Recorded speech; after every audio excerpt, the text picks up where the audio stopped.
Right breaking news చూస్తున్నాం. ఏదైతే నెల్లూరులో ఆంధ్రజ్యోతి కార్యాలయం ముందు మాజీ మంత్రి కాకాని నిన్న గొడవకు దిగినటువంటి విషయం. ఈ నేపథ్యంలో కేసు కూడా నమోదైంది ఆయన పైన, ఇంకొద్దరు మంది పైన. ఇక పోలీసులకు దీనికి సంబంధించి ఫిర్యాదు కూడా అందింది. నెల్లూరులో ఏబిఎన్ ఆంధ్రజ్యోతి కార్యాలయంపై దాడికి మాజీ మంత్రి కాకాని అయితే ప్రయత్నించారు. దమ్ముంటే మగాళ్ళైతే బారికేడ్లు దాటి రండి అంటూ కూడా సిబ్బందిని ఇష్టం వచ్చినట్టుగా కూడా మాట్లాడినట్టుగా తెలుస్తోంది. అటు ఏబిఎన్ ఆంధ్రజ్యోతి సిబ్బందిని తీవ్ర స్థాయిలో దూషించినట్టుగా కూడా తెలుస్తోంది. నేపథ్యంలో ఆయన పైన కేసు అయితే నమోదైంది. దీనికి సంబంధించి మరింత సమాచారాన్ని మా కరెస్పాండెంట్ మహేష్ అందిస్తారు.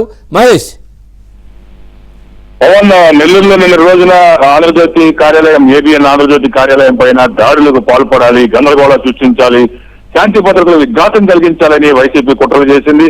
ఆ క్రమంలో ఆ పార్టీ జిల్లా అధ్యక్షుడు కాకాని గోవర్ధన్ రెడ్డి దాదాపు 2000 మంది రావాలని చెప్పి అందరికీ కూడా పిలుపునిచ్చారు. అయితే ముఖ్య నేతలు, కార్యకర్తలు కూడా ఆ స్థాయిలకు కూడా రాలేదు. చాలా మంది ముఖం చాటేశారు.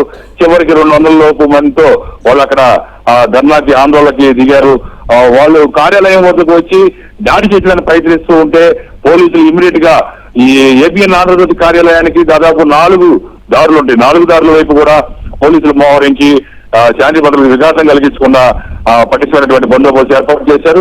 కాకాని గోవర్ధన్ రెడ్డి అక్కడ ఆగి చాలా దారుణంగా దమ్ముంటే మగాళ్ళు అయితే రండి, చూసుకుందాం, బార్కెట్లు దాటి రండి, ఏబిఎన్ ఆంధ్రజ్యోతి సిబ్బంది ఉద్యోగులు రండి అంటూ ఒక రెచ్చగొట్టే ధోరణితో శాంతి భద్రతలకు విఘాతం కలిగించే విధంగా ఆయన వ్యాఖ్యలు చేశారు. అలాగే ఎండి రాధాకృష్ణ మీద కూడా తీవ్ర స్థాయిలో పరుష పదజాలంతో దూషించడం జరిగింది.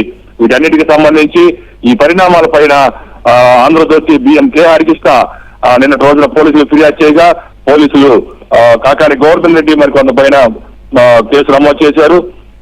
Section 189 up to 126 up to 79 351 up to red with 190 BNS section కింద కేసు నమోదైంది.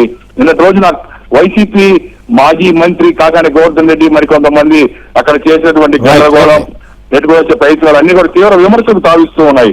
Pawan, right, thank you Mahesh, thanks for the updates.